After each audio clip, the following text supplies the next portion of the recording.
Hello all my dear students, मैं आप सभी का अपने यूट्यूब चैनल पर हार्टली वेलकम करता हूं। जो हमारी इसके पहले सीरीज चली थी डायरेक्ट एंड इनडायरेक्ट नरेशन की, उसमें इसके पहले वीडियो हमने ऑप्टेटिव सेंटेंस की पहचान, ऑप्टेटिव सेंटेंस क्या होते हैं उसकी परिभाषा जानी थी और ऑप्टेटिव सेंटेंस कितने प्रकार के होते हैं वो समझा था।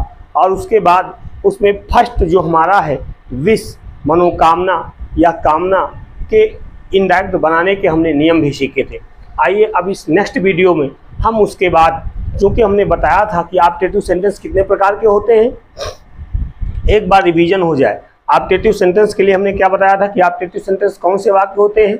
वो वाक्य जिसमें कोई एक व्यक्ति किसी दूसरे व्यक्ति के लिए अपने मन के भावों को प्रकट करता है, वही हमारे ऑप्टेटिव सेंटेंस कहलाते हैं। ये तीन प्रकार के हमने बताए थे। कौन कौन से? नंबर एक विश बताया था, नंबर दो कर्ष बताया था और नंबर तीसरा प्रे बताया था, है ना। और विश की इन जो नियम है, जो पहचान है और जो इनडायरेक्ट के नियम है वो हमारे कंप्लीट हो चुके हैं। अब आज हम चलते हैं उसी में दूसरा कर्ष, CURSE, कर्ष। कर्ष मीन्स हमारा होता है श्राप। तो चलिए अब हम इसको पहचानेंगे कैसे कि ऑप्टेटिव सेंटेंस के एक कर्ष वाले वाक्य हैं, ये हम कैसे पहचानते हैं, है ना। इसको हम देखते हैं और उसके बाद इनडायरेक्ट बनाने के नियम देखते हैं।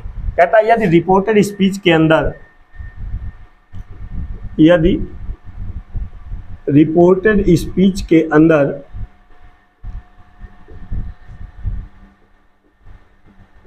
किसी एक व्यक्ति के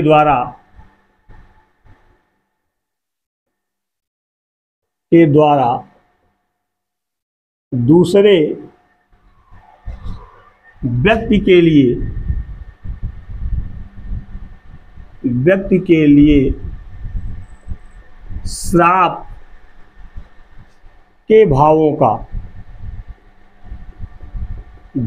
का होना पाया जाए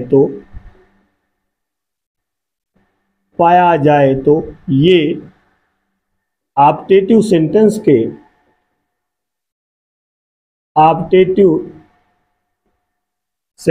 के श्राप सूचक वाक्य होते हैं। इनकी इनडायरेक्ट बनाने के निम्न नियम हैं। नंबर एक, अब इसकी हम इनडायरेक्ट बनाने के नियम देखते हैं। नंबर एक क्या है? रिपोर्टिंग वर्ब के सेड या सेड टू को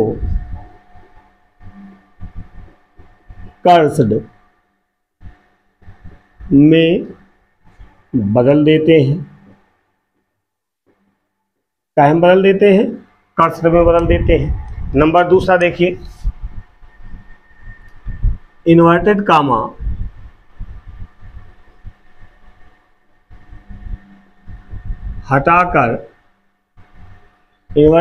हटाकर दैट का प्रयोग करते हैं। नंबर तीसरा, मे को माइट में बदल देते हैं। माइट में बदल कर नाउन या प्रोनाउन के बाद लिखते हैं। नाउन या प्रोनाउन के बाद लिखते हैं तथा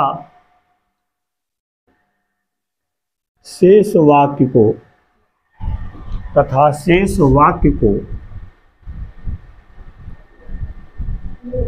उसी तरह लिख देते हैं। सिर्फ उसके प्रोनाउन में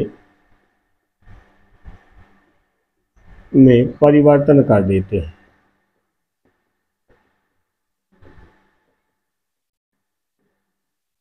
ये हमारा क्या है, ये हमारा है इसका नियम। क्या है, हमारे इसके नियम है, पहचान है, नियम है। अगर ये आपको लगता हो कि आपके लिए थोड़ा समय ज़्यादा ले रहा है पहचान नियम, तो आप यहाँ पर अपनी स्पीड मोबाइल से 1.5 या 2+ की करके इसको जल्दी से कवर कर सकते हैं। फिर इसके बाद हम एग्जाम्पल कवर करते हैं। आइए एग्जाम्पल हम देखते हैं। एक बार इसको हम पढ़ लेते हैं, समझ लेते हैं, फिर एग्जाम्पल लेते हैं। कहता है ऑब्जेक्टिव सेंटेंस का आज हम पढ़ रहे हैं कर्स, श्राप सूचक वाक्य। पहचान किया कि यदि रिपोर्टेड स्पीच के अंदर किसी एक व्यक्ति के द्वारा दूसरे व्यक्ति के लिए, कोई एक व्यक्ति किसी दूसरे व्यक्ति के लिए क्या देता है, श्राप के भावों का होना पाया जाए या श्राप के भावों को प्रकट करता है, तो ये हमारे ऑब्जेक्टिव सेंटेंस के श्राप सूचक वाक्य होते हैं। इनकी इंडायरेक्ट बनाने के निम्न नियम है। क्या नियम है? नंबर 1, रिपोर्टिंग वर्ब के सेड या सेड टू को कर्स में बदल देते हैं। नंबर 2, इन्वर्टेड कामा हटाकर दैट का प्रयोग करते हैं। नंबर 3, मे को माइट में बदलकर नाउन या प्रोनाउन के बाद लिखते हैं तथा शेष वाक्य को उसी तरह लिख देते हैं। सिर्फ अगर प्रोनाउन आया होगा तो उसमें परिवर्तन हो जाता है। एग्जाम्पल देखिए, हमने लिखा she said to me, may you go to hell, may you go to hell. अब देखिए, हमने कहा कि रिपोर्टेड स्पीच आप जब भी इनडायरेक्ट बनाएंगे सबसे पहले और कुछ नहीं देखोगे, सिर्फ रिपोर्टेड स्पीच पर हमको फोकस करना है। रिपोर्टेड स्पीच हमने पढ़ा, may you go to hell, अर्थ कहता may you go to hell, आप नर्क में जाओ। तो अब बताओ, रिपोर्टेड स्पीच पढ़कर हमको काहे का बोध हो रहा है?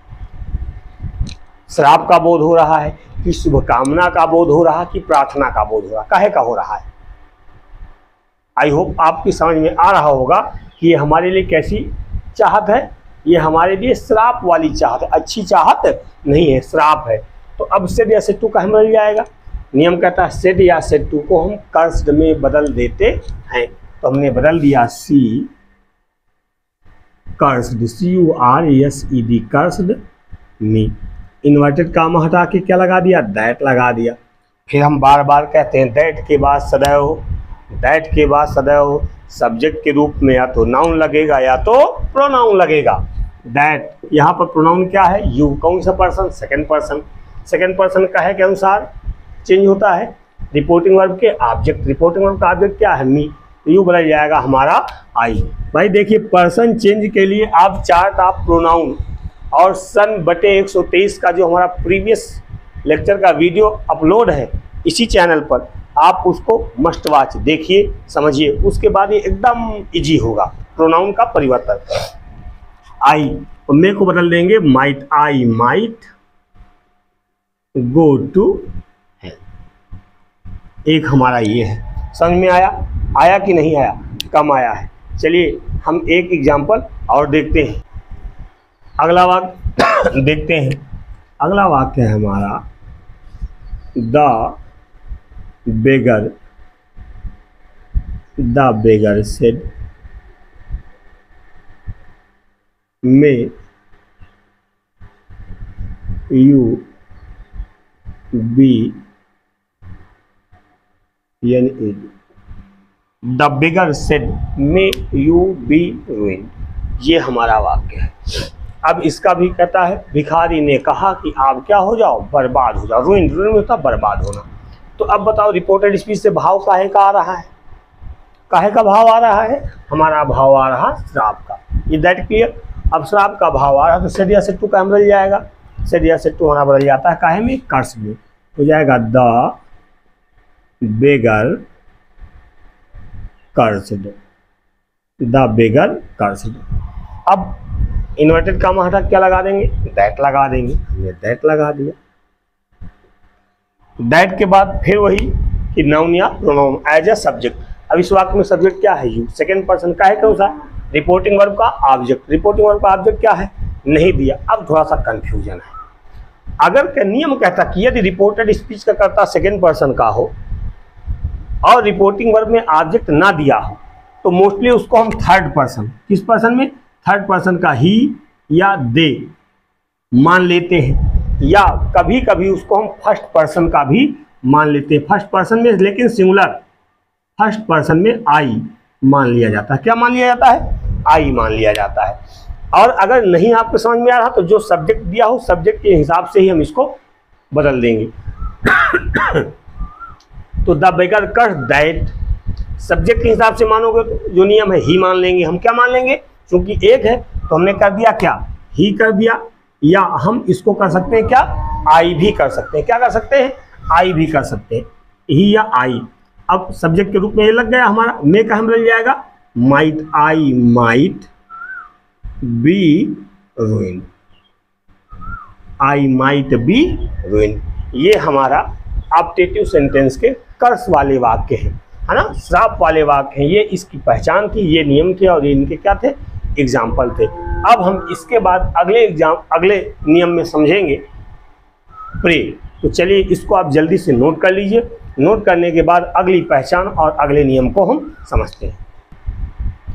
अब चलिए हम देखते हैं ऑब्जेक्टिव सेंटेंस का नेक्स्ट। प्रे मीन्स प्रार्थना, इसको हम पहचानेंगे कैसे और इनडायरेक्ट बनाने के नियम क्या हैं।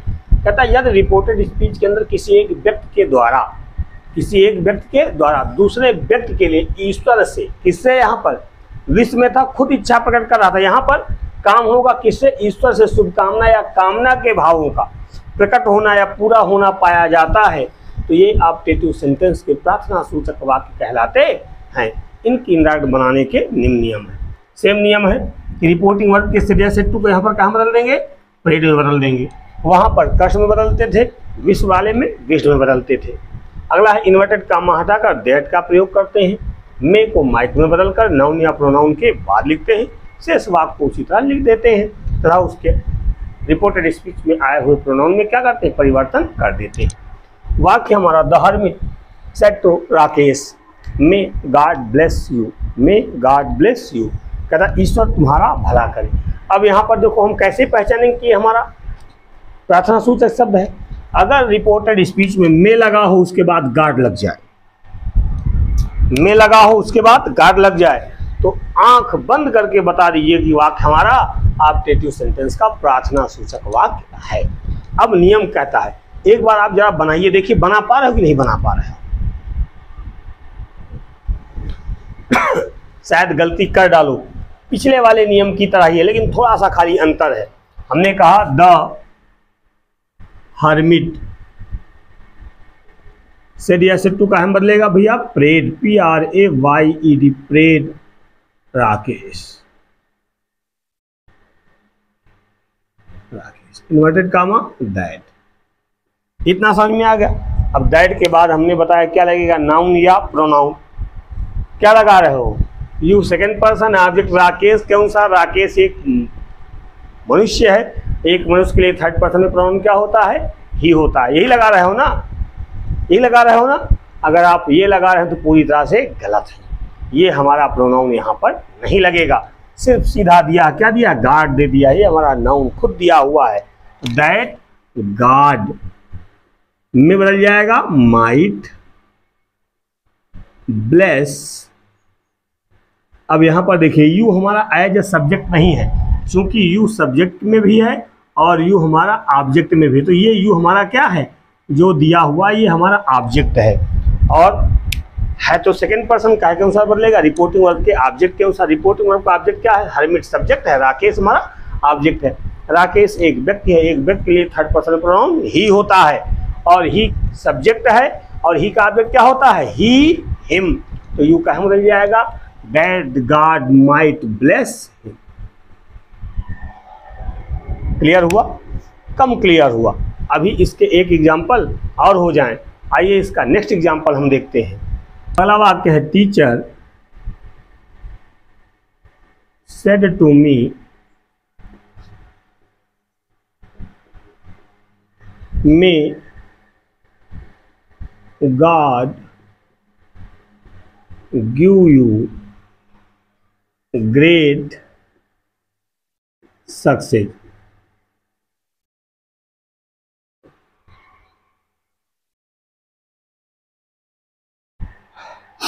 टीचर सेड टू मी, अध्यापक ने मुझसे कहा, may God give you great success.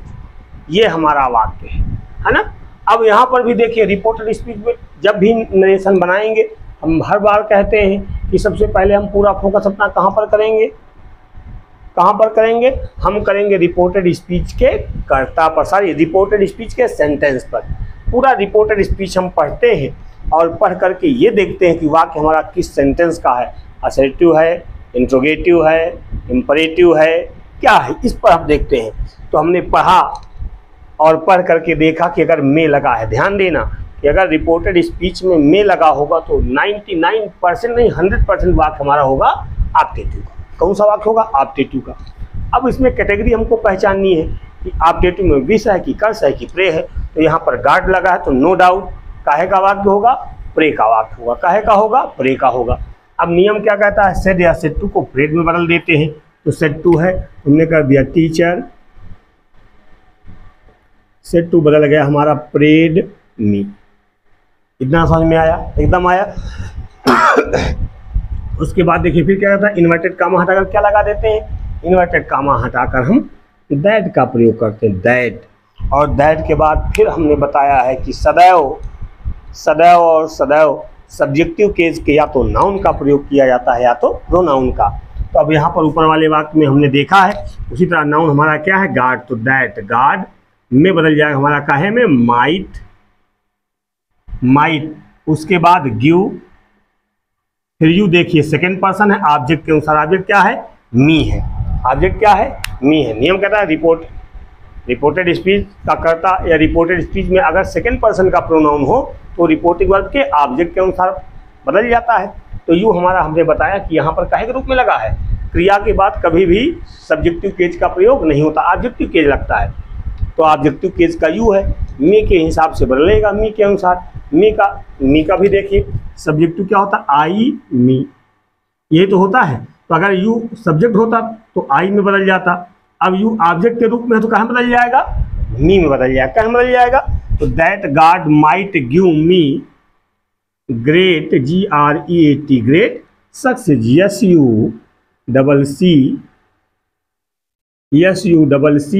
SUCCESS, great success. I hope ये आपका भली भांति समझ में आ गया होगा। ना समझ में आया हो, फिर भी कोई दिक्कत हो तो जो भी 9 to 12 किसी भी बोर्ड के बच्चे तैयारी कर रहे हैं वो इसको नोट कर लीजिएगा, बहुत हेल्पफुल है। अब इसके बाद इसी में कुछ विशेष प्रकार के वाक्य आते हैं, इसी में कुछ हमारे विशेष प्रकार के वाक्य आते हैं। आइए उनको भी हम एग्जाम्पल के माध्यम से समझते हैं कि वो किस प्रकार उनकी इनडायरेक्ट बनाई जाएगी, क्योंकि इस प्रकार के वाक्य जो हैं वो कॉम्पिटिटिव एग्जामों में भी बहुत ज़्यादा पूछे जाते हैं। तो आइए उनकी भी इनडायरेक्ट बनाने के तरीके क्या हैं उनको हम समझ लेते हैं। इसको आप जल्दी से नोट कर लीजिए। अब देखिए इनको भी हम ऑप्टेटिव सेंटेंस में ही इस प्रकार के वाक्यों को भी रखते हैं कि she said good morning my friend या she said good night Dinesh. ठीक है। अब हमको यहाँ पर ये देखना है कि सेट या सेट टू बदलता काहे में, इसको भली भांति समझिएगा। कहता एक जगह पर लिखा गुड मॉर्निंग, एक जगह पर लिखा हुआ गुड नाइट। जैसे अब समझिएगा कि गुड मॉर्निंग अगर होगा तो सेड या सेड टू काहे में बदला जाएगा। अगर कहता है अगर दोबारा मिलने की, अगर दोबारा मिलने की संभावना हो तो सेड या सेड टू को, सेड या सेड टू को विश्ड में बदल देते हैं। कहाँ बदल देते हैं? विश्ड में बदल देते हैं। अब समझिएगा हमने बताया कि आपको या हम समझाना क्या चाहते हैं। से कहा she said good morning, good morning ना हो, यहाँ पर गुड हैप्पी होली हो, हैप्पी दिवाली हो, हैप्पी न्यू ईयर हो, कुछ भी हो, मतलब इस प्रकार का वाक्य रिपोर्टेड स्पीच के अंदर लिखा हो जो दोबारा हमसे जिसकी बोले जाने की संभावना हो। जैसे हमारी आपकी मुलाकात फ़ोन पर सुबह 4 बजे हुई, आपने हमसे बोल दिया सर गुड मॉर्निंग। उसके बाद फेस टू फेस 7 बजे हुई, तो फिर आप हमको बोल सकते हो सर गुड मॉर्निंग।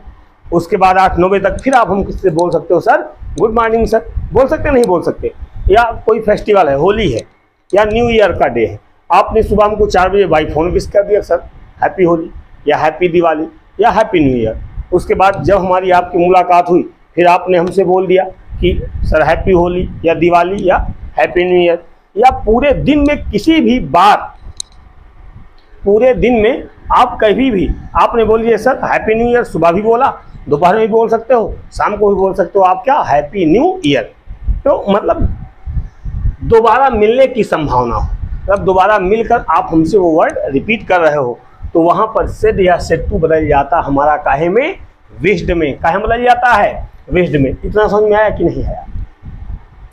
तो हो जाएगा हमारा सी विश्ड। क्या हो गया? सी विश्ड, ये हो गया। ठीक। अब उसके बाद इन्वर्टेड कामा हटाकर, ध्यान दीजिएगा बच्चों, इन्वर्टेड कामा हटाकर दैट का प्रयोग नहीं करते हैं, दैट का प्रयोग नहीं करते हैं, शेष वाक्य को उसी तरह लिख देते हैं, सिर्फ प्रोनाउन में परिवर्तन हो जाएगा। She wished good morning, my first person है, सी के अनुसार तो हो जाएगा हर फ्रेंड। एक तरीका ये है, she wished good morning sorry to her friend, to her friend, एक तरीका ये है। दूसरा तरीका हम इसको ऐसे भी कर सकते हैं, सी विश्ड हर माई फ्रेंड है, इसको यहां पर हम कर दिया she wished her friend, FRIEND friend. उसके बाद इन्वर्टेड कामा हटा के क्या लिख देंगे हम, good morning, good morning. Clear हुआ? अब उसके बाद देखिए ये वाला वाक्य, good Manoj said good night Dinesh, या मनोज सेड, सीधा कर दो good night, Manoj said good night. ठीक है। अब यहां पर देखिए, यहां पर कि अगर जो रिपोर्टिंग वर्ब का सब्जेक्ट होता है वो एट अ टाइम या उस कुछ एक समय के दौरान 2 घंटे 4 घंटे 6 घंटे के दौरान दोबारा वो वाक्य रिपीट ना कर पाए, दोबारा वो वाक्य रिपीट ना कर पाए, तो वहाँ पर हम सेड या सेड टू को काहे बदलते हैं। पहले समझिए, जैसे गुड नाइट है, हमने आपसे गुड नाइट कहा, और गुड नाइट कहने के बाद या आपने हमसे गुड नाइट कहा, कहने के बाद क्या करोगे, हम अपने बिस्तर पर, आप अपने बिस्तर पर। यही तो होता है कि फिर जाकर सोने के बाद फिर आप जाकर हमको जगाओगे, कहोगे सर गुड नाइट, ये कहोगे क्या? ये हो नहीं सकता है ना। तो मतलब जहाँ पर कुछ समय के दौरान ब्रेक हो जाए, मतलब एट अ टाइम 2-4 घंटे का इंटरवल हो जाए और वो शब्द रिपीट ना हो, तो वहाँ पर हम सेड या सेड टू को क्या बोलते हैं, सेड या सेड टू को कहाँ बदल देते हैं, बेड में बदल देते हैं। कहाँ बदल देते हैं? कहता है इसका कि अगर कुछ समय के बाद, कुछ समय के बाद दोबारा मिलने की संभावना ना हो तो सेड या सेड टू को काहे में, बेड, BADE बेड में बदल देते हैं। अभी इसके बाद हम एक एक एग्जांपल और समझाते हैं आपको। तो बेड में बदल देते हैं। अब देखिए, इसे कहता है Manoj said good night, Manoj said good night. अब सोने के बाद 2-4-6 घंटे 8 घंटे के बाद इतनी जल्दी मिलने की संभावना नहीं है। जैसा कि यहाँ पर जैसे सुबह हमारी आपकी मुलाकात हुई 4 बजे, फ़ोन पर हमने आपसे कहा गुड मॉर्निंग, उसके बाद 10 मिनट बाद या 20 मिनट बाद या आधे घंटे बाद 2 घंटे के बाद आमने सामने फ्रंट टू फ्रंट मुलाकात हुई, फिर हमने बोल दिया गुड मॉर्निंग या happy Holi, happy Diwali, happy new year. तो तुरंत बोलने की संभावना होती, मिलने की संभावना होती है। लेकिन जहाँ पर दोबारा मिलने की संभावना एट अ टाइम ना हो, वहाँ पर सेड या सेड टू बदल जाता है, हमारा काहे में, बेड में बदल जाता है। तो इसका हो जाएगा Manoj, MANOJ, Manoj bade, Manoj bade. Inverted comma हटा कर कुछ भी नहीं लगाते, सीधा शेष आपको सीधा लिख देते हैं, मनोज बेड गुड नाइट। समझ में आया? नहीं समझ में आया? अब फिर दोनों के एक एक एग्जांपल हम आपको देते हैं, उनको देख लीजिएगा। जैसे कहा गया Ramesh said to Punita, Ramesh said to Punita happy Holi, happy Holi. ये वाक्य आया है। तो हैप्पी होली दिन के किसी भी समय पर, कितनी भी समय, कहीं पर भी बोला जा सकता है। इसको बोलने के लिए हमको समय की आवश्यकता नहीं, मतलब ब्रेक नहीं होगा यहाँ पर, जब भी चाहो तब बोल लो, जब मुलाकात हो तब बोल सकते हैं। अब कहता रमेश सेड टू पुनीता, तो हम कह भाई हैप्पी होली, वही है, दोबारा मिलने की संभावना है ना। हैप्पी होली है, हैप्पी दीपावली है, गुड मॉर्निंग है, ठीक है। तो यहाँ पर क्या हो जाएगा, सेड टू कहाँ बदल जाएगा, कहाँ बदल जाएगा, विश्ड में। तो RAMESH रमेश विश्ड पुनीता। फिर क्या इन्वर्टेड कामा आ जाएगा, कुछ लगेगा, कुछ भी नहीं लगेगा, सीधा हम लिख देंगे क्या, हैप्पी होली, हैप्पी होली। या और देख लीजिए अगला वाक्य, he said good bye my friends, he said good bye my friends. अब यहाँ पर देखिए गुड बाय मीन्स अलविदा, जब हम किसी को भेज देते हैं। अब सपोज कर लीजिए आप अपने रिलेटिव को ट्रेन पे बैठा देते हैं या बस में बैठा देते हैं, और बैठाने के बाद आप गुड बाय बोल देते हैं, बस उसकी स्टार्ट हो गई, ट्रेन उसकी स्टार्ट हो गई, चला गया। अब बताओ क्या करोगे, आप गाड़ी दौड़ाओगे, साइकिल दौड़ाओगे, खुद दौड़ के जाओगे जल्दी से अगले क्षण बोलने के लिए गुड बाय, ऐसा होगा, असंभव है, ऐसा संभव नहीं है। मतलब good by at a time बोलने की संभावना नहीं है। यहाँ पर ब्रेक हो जाता है, मतलब जहां पर तुरंत बोलने की संभावना, दोबारा वो सब रिपीट होने की संभावना ना हो, तो वहां पर से जैसे टू कहाँ बदल जाता है, कहाँ बदल जाता है, बदल जाता है हमारा बेड में, तो हो जाएगा ही बेड। इन्वर्टेड कामा के कुछ भी नहीं लगना है ना। अब क्या हो जाएगा, good bye to my first person ही के अनुसार हिज फ्रेंड्स, या इसको हम इसको ऐसे भी कर सकते हैं क्या, ही बेड हिज फ्रेंड्स, ही बेड हिज फ्रेंड्स क्या, गुड बाय, ही बेड हिज फ्रेंड्स। हम इसको इधर भी कन्वर्ट कर सकते हैं, ठीक है। तो ही बेड हिज फ्रेंड्स क्या बचा, गुड बाय, गुड बाय। तो ये हमारे ऑप्टेटिव सेंटेंस के जितने भी प्रकार के वाक्य थे वो हमने कंप्लीट किए, और जो कुछ विशेष प्रकार के सेंटेंस थे वो भी हमने कंप्लीट कर लिए। आई होप ये संपूर्ण वीडियो आपको पसंद आया होगा, इसका प्रीवियस वाला भी वीडियो और ये भी। अगर फिर भी हम आपसे फिर कहते हैं कि अगर कहीं पर आपको दिक्कत हो, कोई चीज़ समझ में ना आई हो, तो आप कमेंट सेक्शन में जाकर मैसेज जरूर टाइप कर दीजिएगा।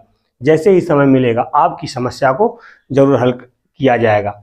आप लोग वीडियो को पर इस प्रकार जहाँ पर जो कोई समस्या आती है उसको आप जरूर सेंड करें मैसेज के द्वारा। और इसी के साथ ये लेक्चर, ये क्लास आपके लिए फ्रूटफुल रही होगी। मिलते हैं नेक्स्ट वीडियो में, तब तक के लिए थैंक यू।